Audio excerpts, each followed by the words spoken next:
During the past decade, as I conducted research for Shakespeare Revolutionized and other things I've written, I came across several dozen words or short phrases used in telling the story of Edward de Vere as Shakespeare that have been misconstrued.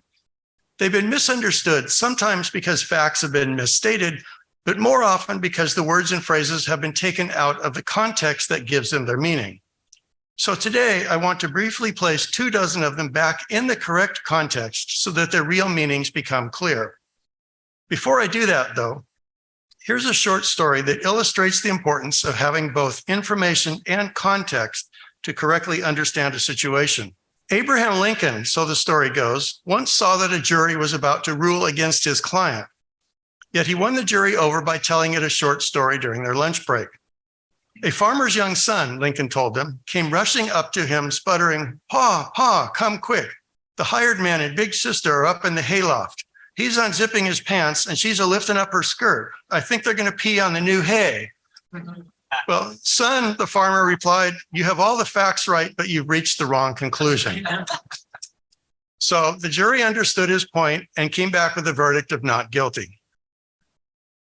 So with that in mind, the first word or phrase I want to highlight is Edward de Vere. We see this man and think Shakespeare, but his contemporaries didn't. The Shakespeare pen name wasn't even introduced until his 43rd year. They saw him as he appears here in Gerhardt's portrait, as the most senior earl in England, as a courtier in Queen Elizabeth's court, and as the son-in-law of William Cecil, Lord Burleigh. Although they might have been aware that he wrote poems, which circulated in manuscript, and organized interludes to entertain the Queen and his fellow courtiers, these things were there only at the margins. In the minds of his contemporaries, de Vere was first and foremost a senior member of the nobility. We today, approaching him through the Shakespeare lens, find it all too easy to reverse the two aspects of his life, devaluing the nobility aspects as we elevate the theatrical or Shakespearean. It takes a special effort for us to see him as his contemporaries saw him. Accounts of Edward de Vere regularly call him a spendthrift and cite his expenditures on apparel as a cause of his financial difficulties. But those making that charge rarely provide the context. To understand the situation correctly, his expenditures must be compared with others at court. Queen Elizabeth set the tone for the court by her own elaborate and costly dress, as did Lord Burleigh. Stephen Alford wrote of him that he loved expensive clothes and lived as grandly as any other courtier. Recall, too, that Polonius advised his son Laertes to dress as costly as thy purse shall bear. The early Oxfordian scholar Gerald Rendall wrote that in the court of Elizabeth, the cult of beauty in the form of costume, jewelry, perfumes, and all decorative adjuncts was carried to greater extremes among the men than the women. The sums, even the fortunes, expended upon elaborate and costly stuffs and makes, on jeweled and embroidered doublets, robes, hose, buckles, shoes, and the rest, past belief. And if it's true, as Rendall believed, that Oxford in his day and Southampton a little later set the pace in such fashionable affectations and extravagances, they were merely outdoing others at the same game that all were playing. De Vere did indeed contribute to his financial woes through lavish expenditures in the court, but many of those expenditures were on behalf of the Queen and entertainment in her court, and in this she encouraged him. Later in life, when appealing to Robert Cecil for the post of President of Wales, de Vere advanced the following reason in support of the justness of his claim for the Queen's consideration.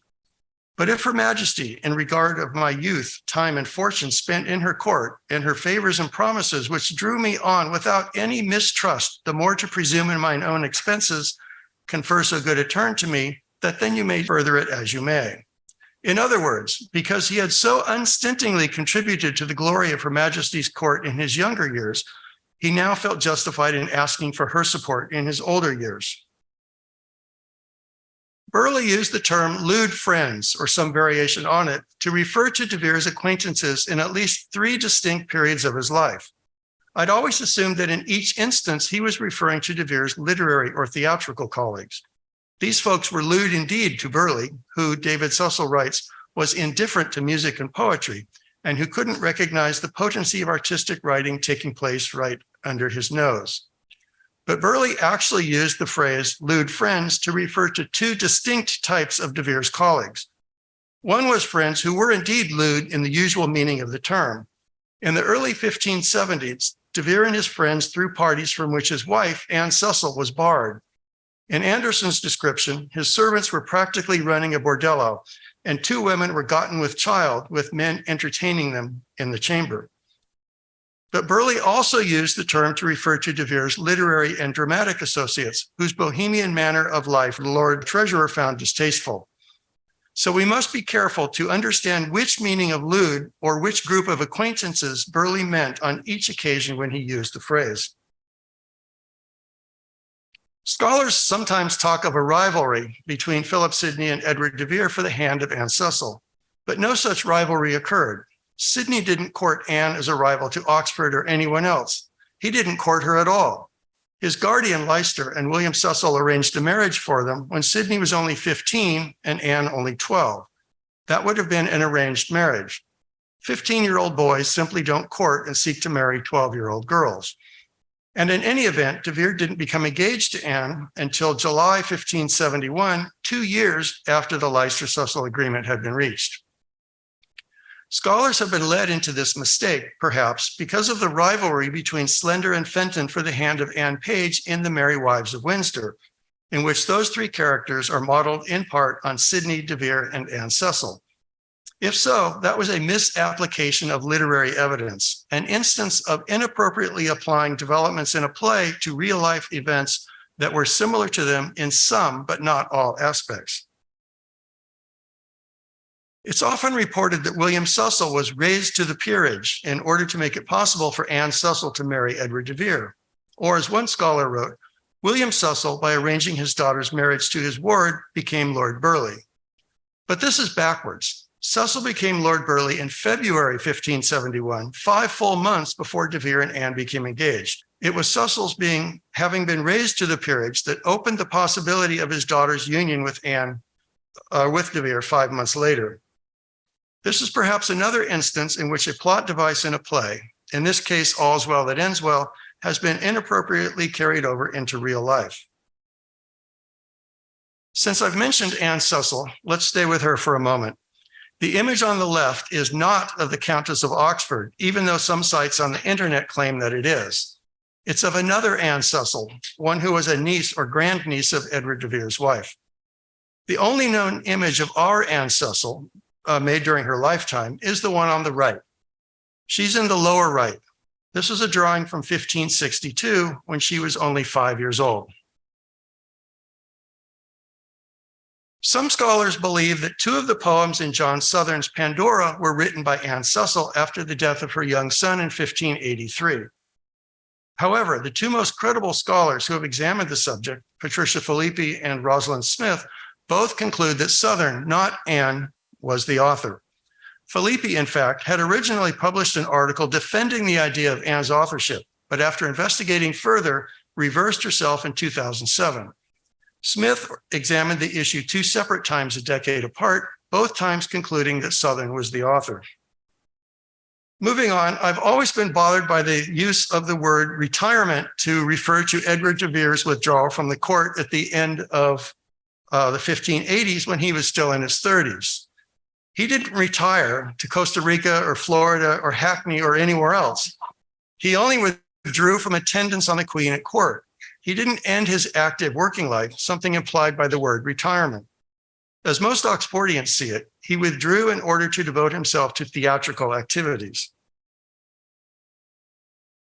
The funding that Edward de Vere began receiving from the Queen in the middle of 1586 is often referred to as an annuity, but this is also an incorrect term to use. The payments weren't an annuity in the usual sense of the word. As many Oxfordians, including myself, see it, the evidence is quite strong that the payments were funding from Secret Service accounts for a secret department of the government tasked with using the public theater to increase patriotism and support for the Queen and the government during the difficult years of the war with Spain. Thomas Nash in Pierce Penniless in 1592 wrote of a policy of plays, which Anderson has explained, involved the use of the English stage as a propaganda tool to maintain order and indoctrinate the populace. So funding is a more accurate term. The MIT edition of Henry IV, Part 1 states that Act 2, Scene 4 and Act 3, Scene 3 take place at the Boar's Head Tavern in Eastcheap. Now, in 1602, a petition was submitted to the Privy Council asking that the Earl of Oxford's players be restricted to performing only at the Boar's Head. So here we have direct evidence that the Earl of Oxford's players were performing in London during the years after he withdrew from attendance on the Queen at Court. And we have a direct link tying him to the play One Henry IV. Turning to Shakespeare's or de Vere's plays, I'd always been puzzled by Hamlet's statement that when the wind is southerly, I know a hawk from a handsaw, but not anymore. I learned recently that handsaw is a corruption of herashaw, a herashaw being an old word for heron. So Hamlet was referring to two species of birds, not a bird and a construction tool. I learned this from an article published in the English Review in 1930, but then discovered the same information on the internet. So perhaps all of you already knew this. The Tempest contains 13 references to places in Italy and the Mediterranean Sea, and not one to the island of Bermuda in the Atlantic Ocean. Yet traditional scholars would have us believe that the play is set in Bermuda, in large part because of one word, Bermuths. The word occurs in Ariel's recounting of how Prospero had once callest me up at midnight to fetch dew from the still vexed Bermuths. Oxfordian scholar Paul Altraki has shown the real meaning of the phrase. The Bermuths was a neighborhood in London where alcohol was distilled and available for purchase, hence the phrase, the still vexed Bermuths. Yet not a word of this finding has made its way into Stratfordian interpretations of the play, because doing so would undercut an important plank supporting their belief in Shakespeare's authorship. Thomas Lodge's prose work, Rosalind, is often cited as being a source for Shakespeare's play As You Like It. And it's often stated that the forest scenes in As You Like It took place in Arden Forest, not far from Stratford. But in Lodge's Rosalind, the forest scenes are laid in a forest in the Ardennes in Belgium, not Arden Forest in England. By the time Shakespeare or de Vere wrote As You Like It, the famed Arden Forest had already largely been cut down and the land enclosed. Gilbert Slater, the author of 7 Shakespeares and a respected economist and expert on the 16th century English economy, explained that while it is certain that we cannot find Shakespeare's seacoast in Warwickshire, it is also very doubtful, to say the least, whether we can find his forest in Arden, where most of the land was enclosed pasture. In Act 1, Scene 3 of the same play, Rosalind refers to her child's father. Does this mean that Rosalind had had a child born out of wedlock before the play began? I have no idea, but I thought it worthwhile to call your attention to her statement. So these plays are still full of mysteries crying out for explanations. Ben Jonson's statement that Shakespeare lacked art has been interpreted in 2 different ways, and it's important to distinguish between them. But before doing that, let's rule out that lacked art meant that Shakespeare lacked works of art, that the walls of his home were bare. In its original meaning, one understood and intended by Philip Sidney, Ben Jonson, George Chapman, and others, lacked art meant that Shakespeare didn't adhere to classical unities of time and place, and that he combined elements of tragedy and comedy in the same play. He colored outside the lines.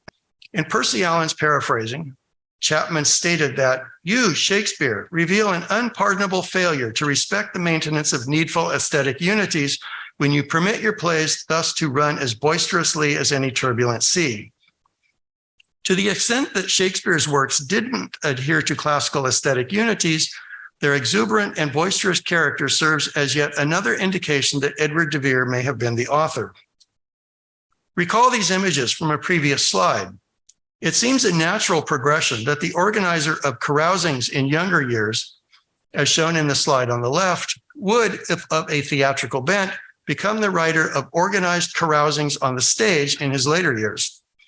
And let's not overlook something that Supreme Court Justice Stevens said when confronted with evidence of de Vere's wayward behavior. Sounds like a writer to me. I think it was Justice Stevens. Okay, good. I didn't verify that.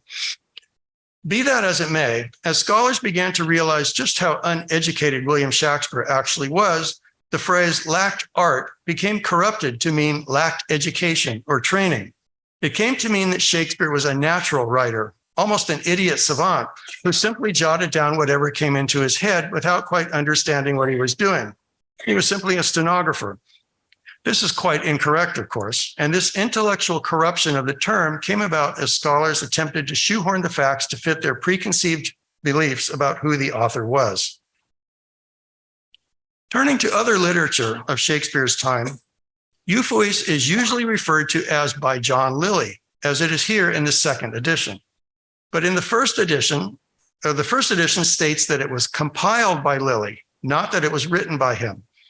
If it was only compiled by Lilly, then he must have had a real-life model for Euphues, someone who enjoyed interminable juggling with words and sentences, someone who could speak with a wealth of metaphor and rhetoric, someone like the author of Love's Labour's Lost, the first draft of which was written the year before Euphues was published, someone like Edward de Vere, by whom Lilly was soon to be employed.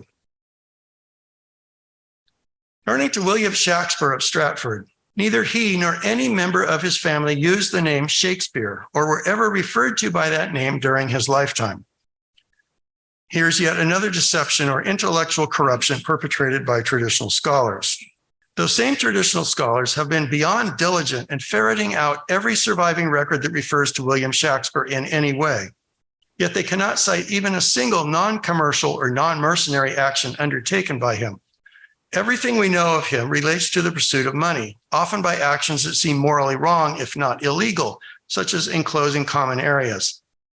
Apart from the application for a coat of arms, which was filed by his father, not Shakespeare himself, we know of only a single instance in which he supposedly flaunted his wealth, and that's the purchase of New Place. We're told that he purchased the largest or second largest house in Stratford, one with 10 fireplaces. Such an act would indeed have been an instance of Veblen's conspicuous consumption. But consider another possibility. New Place was a boarding house, a business. We know that Thomas Green, town clerk in Stratford, resided there from 1603 to 1607.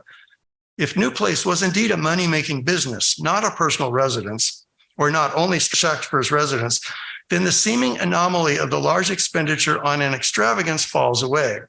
The purchase then fits the pattern of his dedication to money-making ventures and is no longer an outlier. Over the past 400 years, scholars have routinely referred to William Shakespeare as the player or the actor, and as the dramatist, as the impresario, and as the shareholder. The first generations of Oxfordian scholars challenged only the dramatist, continuing to accept the other designations. Typical was Sigmund Freud's statement that, "I no longer believe that William Shakespeare, the actor from Stratford, was the author of the works that have been ascribed to him." Even in this century, many Oxfordian scholars continue to refer to Shakespeare using these terms. It wasn't until 1604 that Richard Mahlon, in his article, Shakespeare the Non-Entity, stripped away all of these designations. I'm almost convinced that Mahlon was right, that Shakespeare was indeed a non-entity, that he wasn't a player or an actor or an impresario or a shareholder. I've almost come to believe that all these terms referred to someone whose identity was hidden. The one thing that holds me back from complete acceptance is the coat of arms. Let me explain. We're all familiar with this drawing and with the statement in the upper left, "Non sans droit," or "no, without right." We know that when the coat of arms was finally issued in 1596, "no, without right" was transformed into "not without right" by removing the comma in the original Latin. We also know that the issuer was charged with corruption, with issuing coats of arms to those not qualified, and that John Shakespeare was specifically mentioned in the legal documents as one such recipient.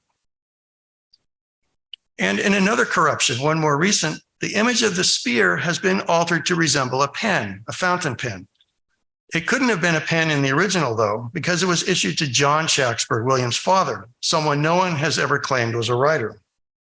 It's well known that Ben Jonson mocked the coat of arms and the father-son duo to whom it was issued by introducing them as characters in his play, Every Man Out of His Humor, and by transforming "not without right" into "not without mustard." It's less well known, I think, that Jonson wasn't the first to use the phrase "not without mustard." Thomas Nash had used it back in 1592 in Piers Penniless, only a few years before Jonson's play was performed.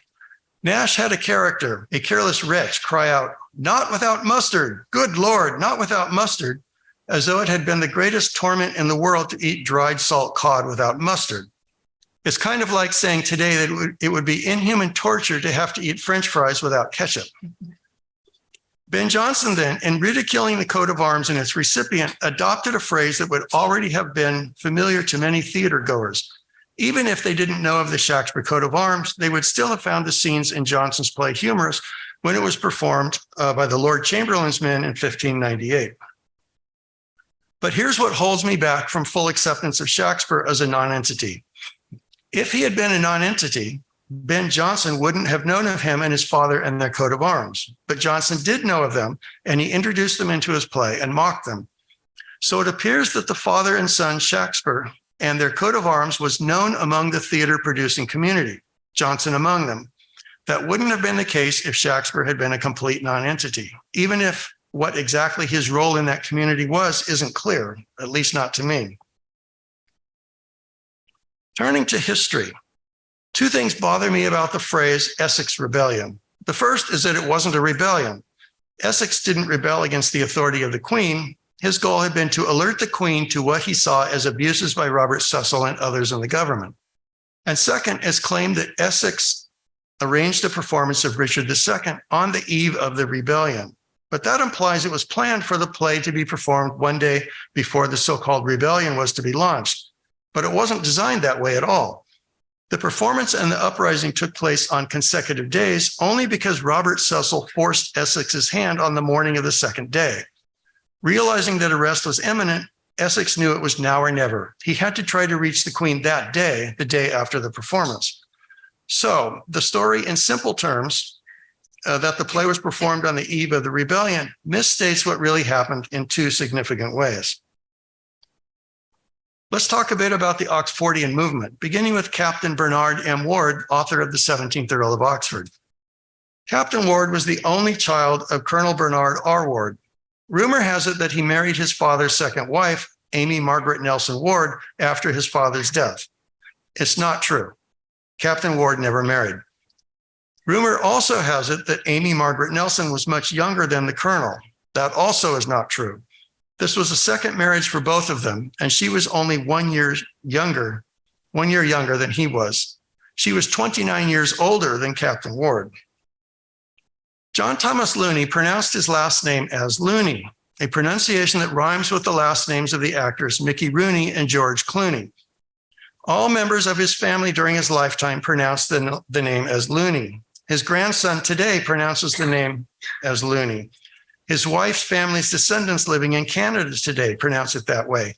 And recall that when they lived in Gateshead, just around the corner from Looney's house, his children and others in the neighborhood pronounced it Looney. There's no evidence that anyone ever pronounced it as Loney. This idea was a misguided attempt by certain Oxfordian scholars in the 1940s to eliminate certain unwanted connotations.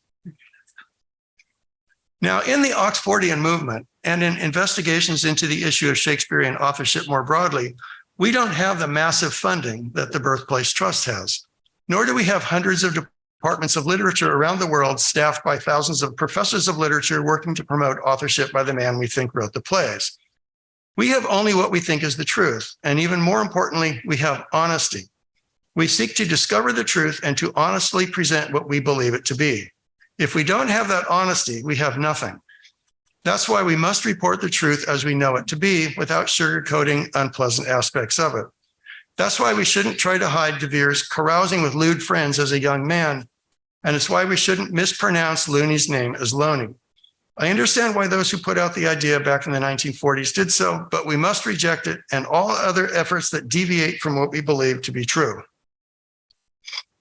On the subject of truth and honesty, in the whole history of the world, has there ever been an organization more inappropriately named than the Shakespeare Birthplace Trust? Trust? I believe the time has come to aggressively turn the tables on proponents of William Shakespeare's authorship.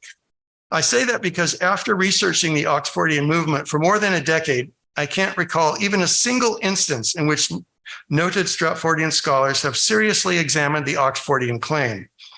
I see them endlessly repeating the same tired talking points without any acknowledgement of the rebuttals that Oxfordian scholars have repeatedly made to them. That's no way to try to get to the truth of what happened. Instead of honest, objective examinations, Stratfordian spokespersons have turned to ad hominem attacks against those who have examined the issue and reached conclusions at variance with the Stratfordian idea. The ugliest of these attacks involve the odious conspiracy theory and conspiracy theorist labels. The logic seems to be that if they attach an ugly label to an idea they don't like, then because that idea has an ugly label attached to it, it can be ignored. We should wear the label as a badge of honor because it's a sign that Stratfordians can't attack the Oxfordian idea on its merit. So the time has come to reframe the issue. When they try to denigrate us by calling us amateurs, implying that we lack the skills and training necessary to evaluate evidence correctly, implying that that's something only they can do as professionals or experts, we can reframe the dichotomy in a way that undermines their insinuations. Amateurs could be restated as independent scholars, as scholars able to follow the facts where they lead. Experts can be restated as guild members subject to corrupting institutional pressures to adhere to a party line regardless of the facts. Independent scholars are also much freer from the groupthink likely to occur in a tight formal organization. By reframing the issue, we can show that the expert's supposed strength is really a weakness. We can further distinguish between generalists who have broad knowledge in many areas and specialists who have deep knowledge in a limited area. This differentiation overlaps with Isaiah Berlin's, or the Greek poet Archilochus's, distinction between foxes and hedgehogs. Independent scholars, or foxes, who are more likely to have wide-ranging interests and who can draw on ideas and information across subject boundaries, are more likely to formulate startling new conclusions that are nevertheless valid. Scientists, or specialists or experts sadly sunk in narrow fields of study and subject to institutional pressures and groupthink are more likely to miss the forest for the trees. We can also distinguish between scientists, those who aim at discovering the truth, and lawyers whose goal is only to win their case in court, regardless of the truth of the matter. We can move from referring to a Shakespeare authorship question to referring to a Shakespeare authorship issue, because the question has been answered, at least to the extent that Shakespeare was not the author. We can simply move beyond all that and declare victory. So I've given you a smattering of some of the words and phrases I believe have been misinterpreted. As these slides have shown, words matter. Sloppy wording is indicative of sloppy thinking, which leads to misunderstandings and incorrect conclusions. We independent scholars, generalists, and foxes, freely considering information and evidence from all fields, have the advantage in searching for the truth over specialist hedgehogs bound by membership in guilds and susceptible to groupthink. And though not all the facts are yet known, those that are, when interpreted in the context from which they arose, appear to lead to Edward de Vere as the principal author of Shakespeare's works. Thank you very much.